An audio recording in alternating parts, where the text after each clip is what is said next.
The small diner on the corner of Broad Street and Magnolia Avenue wasn't much to look at, but for Lena it was her second home. The flickering neon sign outside that read Marcy's Diner might have turned away passers-by, but inside, the smell of sizzling bacon and fresh coffee greeted anyone who entered. Lena had been working here for 7 years, and while the pay wasn't great, she took pride in treating every customer like family. Lena was known for her warm smile and her uncanny ability to sense when someone was having a rough day. She worked the morning shifts, often arriving before sunrise to prep for the breakfast rush. Her boss, Mr. Collins, ran the diner with a strict hand, constantly reminding the staff to stick to the basics and avoid wasting time on unnecessary niceties. To him, time was money, and every second Lena spent chatting with customers or offering extra napkins felt like a wasted opportunity. It was a Thursday morning, just after the rush had died down. Lena had barely finished refilling the coffee pots when a man walked in. He wasn't the diner's usual type of customer, no blue-collar uniform, no familiar face from the neighborhood. He was dressed in a sharp, albeit wrinkled, suit. His tie was slightly askew. He looked out of place, but more than that, he looked lost. Lena watched him as he hesitated near the door. His eyes darted around the room before settling on a booth in the corner. He moved slowly, as if the weight of the world was on his shoulders. Something about his demeanor struck her. She grabbed a menu and approached his table. "Good morning, sir," she said warmly, placing the menu in front of him. "Can I get you started with some coffee?"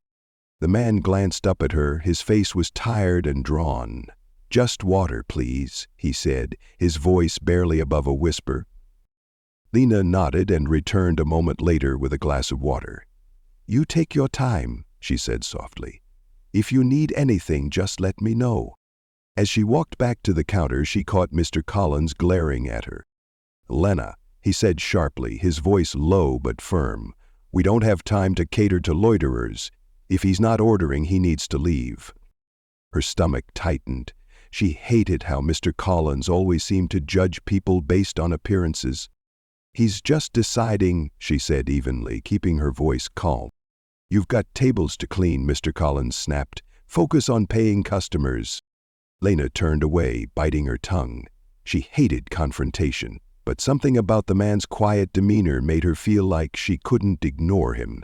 She knew what it was like to feel invisible, to have people look right through you. She wasn't about to do that to him. Over the next few minutes, she found small ways to offer kindness. She refilled his water without being asked. When she saw him fidgeting with his tie, she brought him a napkin and said, "You look like you've had a rough morning. Let me know if I can get you something warm." The man gave her a faint smile, and for a moment she thought she saw a glimmer of gratitude in his eyes. He eventually ordered a small breakfast, just toast and scrambled eggs, and ate in silence. Lena didn't pry, but she kept an eye on him, ready to help if he needed it. When he finished, he stood and reached into his pocket, but his hand came up empty. His face flushed with embarrassment as he muttered, I seem to have forgotten my wallet." Before Mr. Collins could notice, Lena stepped in. "It's okay," she said quickly. "I've got this one." The man's eyes widened. "I can't let you." "It's just eggs and toast," she said with a shrug, trying to make it sound casual. "Consider it a kindness." He stared at her for a long moment, as if searching for the right words. Finally he said, "Thank you." "Truly." Lena nodded and smiled, brushing it off like it was no big deal. But as the man left the diner, she felt Mr. Collins' eyes boring into her. She knew she was in trouble. "Lena," he said, his tone cold, "my office, now." Lena followed Mr. Collins into his cramped office at the back of the diner. The walls were lined with faded photographs and shelves crammed with old invoices. The room smelled faintly of stale coffee and frustration, an apt backdrop for what Lena knew was coming. Mr. Collins didn't waste time. "What were you thinking, giving that man a free meal?" he demanded, his voice sharp enough to cut through the hum of the diner outside. "You know we can't afford to hand out charity here." Lena stood her ground, folding her arms across her chest. "He looked like he needed help," she said evenly. "It wasn't a big deal." Not a big deal. Mr. Collins' face turned red. Do you think this place runs on good intentions? You're here to work, not play savior. Her cheeks flushed with anger, but she kept her voice steady. I don't see how a plate of eggs and toast is going to bankrupt the diner. That's not the point, Mr. Collins snapped, slamming his hand down on the desk. You undermined me in front of a customer and now you're arguing with me. This isn't your personal charity operation, Lena. If you can't follow the rules, maybe you don't belong here. The words hung in the air like a cloud of smoke, suffocating and inescapable. Lena stared at him, her heart pounding. She thought about the years she'd spent working at the diner, long hours on her feet, dealing with difficult customers, cleaning up messes without complaint. All of it felt meaningless in this moment. Fine, she said quietly, swallowing the lump in her throat. If that's how you feel, I'll go. Mr. Collins blinked, clearly not expecting her to call his bluff. You're fired, he said after a pause, his voice lower now but no less firm. Pack up your things and leave. You can pick up your final paycheck at the end of the week. Lena nodded, refusing to let him see the tears welling up in her eyes. She turned and walked out of the office, her head held high. The other staff watched her in stunned silence as she grabbed her bag and coat. She didn't say goodbye. She didn't need to. As Lena stepped outside into the chilly morning air, the reality of what had just happened began to sink in. She'd lost her job over a simple act of kindness. A mixture of anger and sadness flooded her, but beneath it all was a quiet sense of resolve. She'd done what she believed was right, and no one could take that away from her. The walk home was long and quiet. Lena lived in a small apartment above a laundromat a few blocks away. The place was modest but clean, with just enough room for her and her tabby cat, Smokey. As she climbed the stairs to her front door, her legs felt heavier with each step. Inside, Smokey greeted her with a soft meow, weaving between her legs as she kicked off her shoes. Lena sank onto the couch, her head in her hands. She replayed the morning in her mind, second-guessing herself at every turn. Had she made the right choice? Could she have handled things differently? The doubts gnawed at her, but deep down she knew she couldn't have ignored the man's obvious need for help. That night she lay awake in bed, staring at the ceiling. Bills piled up in her mind, each one demanding an answer she didn't have. Rent was due in 2 weeks, and she didn't have a backup plan. Still, something in her heart told her this wasn't the end of her story. It couldn't be. The next day she woke up early, determined to figure out her next steps. But just as she was pouring herself a cup of coffee, there was a knock at the door. She froze, her heart skipping a beat. She wasn't expecting anyone. Setting her mug down, she walked cautiously to the door and opened it. Her breath caught in her throat.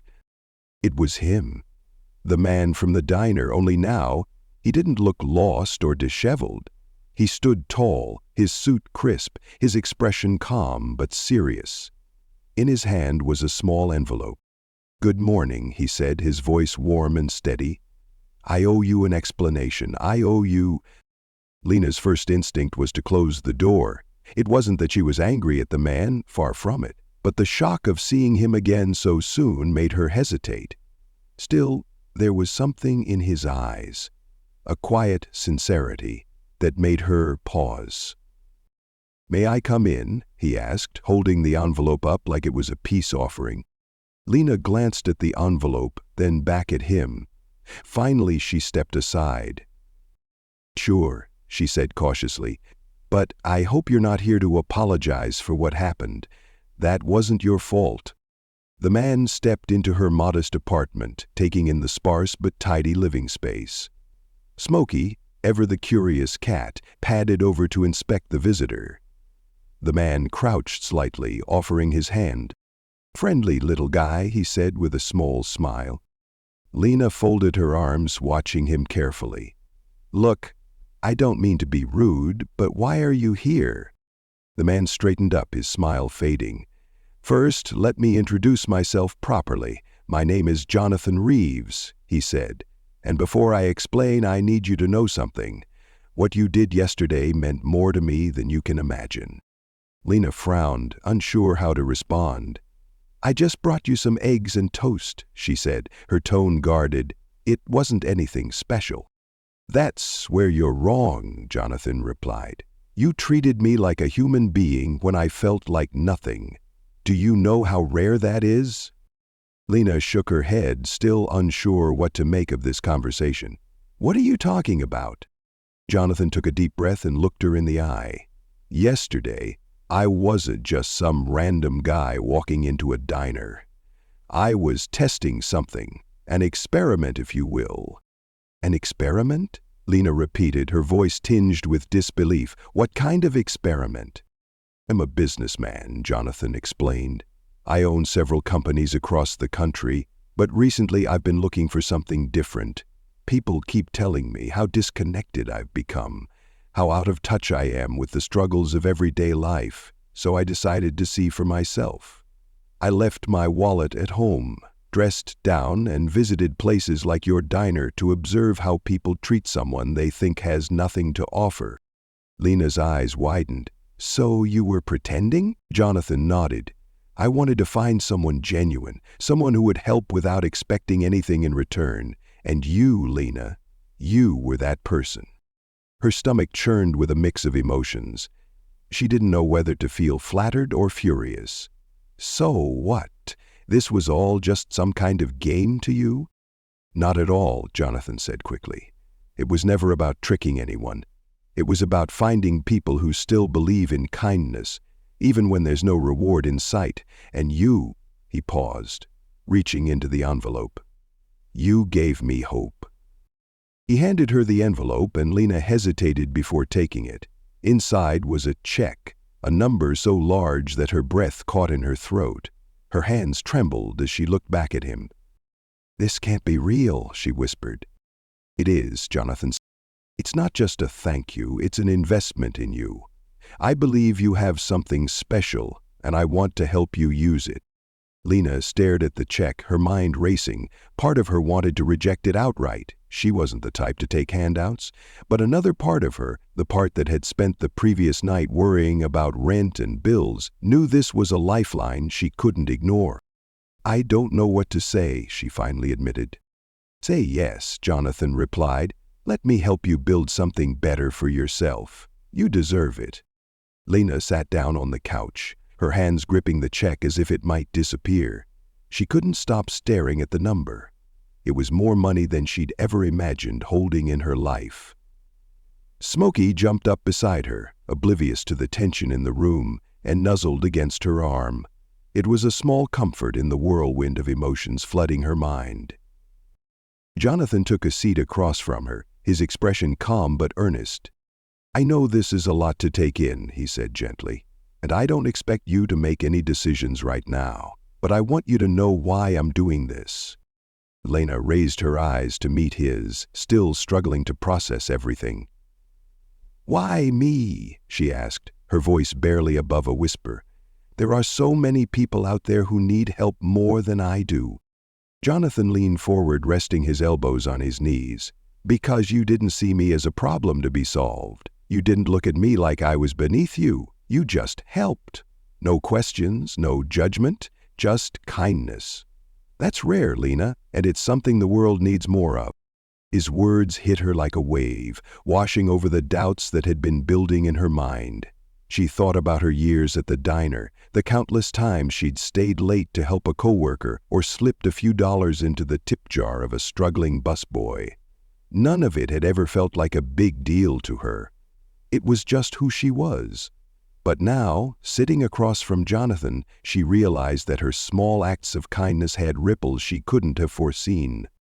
"What is it you want me to do?" she asked finally, her voice steadier now. Jonathan smiled, relieved that she was open to hearing him out. "That's up to you," he said. "This isn't a loan or a contract. It's a gift. But if you're willing, I'd like to help you figure out how to use it in a way that makes a difference." Lena blinked, caught off guard by his sincerity. "You really mean that?" "I do," he said firmly, "but I have one suggestion, something to think about. Have you ever thought about starting your own business?" Her laugh was short and hollow. Me? A business? I don't even know where to start. That's where I come in, Jonathan replied. I have resources, connections, and experience. If you're willing to take the leap, I'll guide you every step of the way. Lena's mind raced with possibilities. She thought about the things she'd always dreamed of doing but had written off as impossible. A catering business, a community center, maybe even a program to help others get back on their feet. The ideas felt distant, almost unreachable. But for the first time, they didn't seem entirely out of the question. Still, a part of her hesitated. I don't want to feel like I owe you, she said, her tone cautious. You won't, Jonathan assured her. The only thing I ask is that you stay true to who you are. Use this gift to help others, the same way you helped me. That's all. Lena sat in silence for a long moment, her fingers tracing the edge of the check. She thought about the diner, about Mr. Collins' scorn and the way he dismissed her compassion as weakness. She thought about the man sitting across from her, a stranger who had seen something in her that she struggled to see in herself. And she thought about her future, the one she'd always imagined but never dared to chase. Finally, she looked up at Jonathan, a spark of determination in her eyes. Okay, she said, let's do this. The days that followed felt like a whirlwind. Jonathan stayed true to his word, meeting with Lena regularly to map out her dreams and turn them into a concrete plan. After countless conversations, brainstorming sessions, and a lot of encouragement, she decided on her path, a community cafe that would serve as both a business and a safe space for people in need. The cafe would offer affordable meals and host workshops for job seekers, financial literacy classes, and even community events. Lena wanted it to be more than just a place to eat. She wanted it to be a beacon of hope for anyone who walked through the door. With Jonathan's financial backing and connections, things began to fall into place. They secured a space in a busy part of town, not fancy but big enough to house her vision. Contractors came in to renovate, and Lena spent every spare moment planning menus, hiring staff, and spreading the word. When the grand opening day finally arrived, Lena stood in the middle of the bustling cafe, overwhelmed by the turnout. The place was filled with people from all walks of life, neighbors, old friends, and even strangers who had heard about her story. The air buzzed with excitement and the aroma of freshly brewed coffee and pastries. Jonathan stood off to the side, a quiet smile on his face as he watched Lena work the room. She moved with confidence, greeting each guest with the warmth and kindness that had always defined her. He knew she didn't need his guidance anymore. She was exactly where she was meant to be. Toward the end of the evening, Lena took a moment to address the crowd standing near the counter. Her voice steady but filled with emotion, she shared her journey. "A year ago, I was just a waitress at a diner," she began, her eyes scanning the room. "I thought that was all I'd ever be. But sometimes life surprises you. Sometimes a small act of kindness can lead to something bigger than you ever imagined." She paused, her gaze landing on Jonathan. "I learned that kindness isn't a weakness, it's a strength, and it has the power to change lives, not just for the person receiving it, but for the person giving it." The room erupted into applause, and Lena felt a surge of gratitude. She had doubted herself so many times, but now, standing in her cafe, surrounded by love and support, she knew she had made the right choice. As the night wound down, Jonathan approached her. "You've done something incredible here, Lena," he said, his voice quiet but full of pride. "I couldn't have done it without you," she replied sincerely. He shook his head. "You had it in you all along. I just gave you a little push." Lena smiled, her heart full. "Well, thank you for believing in me when I didn't believe in myself." Jonathan tipped his head in acknowledgement, then glanced around the bustling cafe. "You're going to help a lot of people here. I hope you realize that." "I do," Lena said, her voice soft but resolute. And the cafe became a cornerstone of the community, living up to Lena's vision and then some. It wasn't just a place for meals. It was a place for second chances, for growth, and for connection. People came not only for the food, but for the sense of belonging they found within its walls. For Lena, It was proof that staying true to her values, kindness, compassion, and resilience, was the greatest gift she could give both to herself and to others.